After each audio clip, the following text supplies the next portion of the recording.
My name is David, and I never believed in ghosts until I took a job at the St. Jude Hospital for the criminally insane. It had been closed since 1974, but the city still paid for a night guard to ensure no teenagers or squatters set the place on fire. The pay was triple the usual rate, which should have been my first warning. On my first night, the head of security handed me a heavy flashlight, a set of rusted keys, and a crumpled piece of paper with one rule written on it. If you hear a piano playing on the 13th floor, do not investigate, just lock the stairwell and wait for sunrise. I laughed it off as a hazing ritual. The building was a decaying monolith of concrete and broken glass. As I did my rounds, the air felt thick, like walking through invisible cobwebs. By 3 a.m., I was sitting in the lobby when a faint, melodic sound drifted down the elevator shaft. It was a piano, playing a slow, mournful tune. My heart hammered against my ribs. Against the rule, I walked to the stairwell. I told myself it was probably a squatter with a battery-operated keyboard. As I climbed to the 13th floor, the temperature plummeted, until I could see my own breath. I pushed open the heavy steel door. The hallway was lined with padded cells,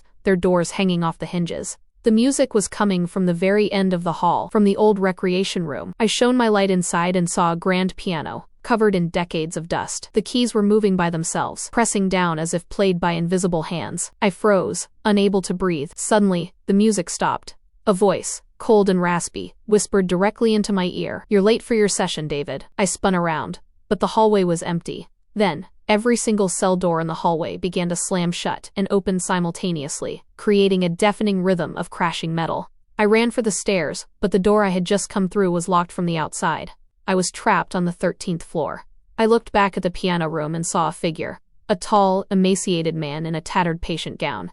His eyes stitched shut with thick black thread. He wasn't walking. He was gliding toward me, his mouth opening to reveal a void of darkness. I began to kick at the stairwell door with all my strength. Just as his cold, skeletal fingers brushed against my neck, the lock snapped. I tumbled down the stairs and didn't stop running until I reached my car. When I went to the security office the next morning to quit, the boss didn't look surprised. He just asked, "Did you see the pianist?"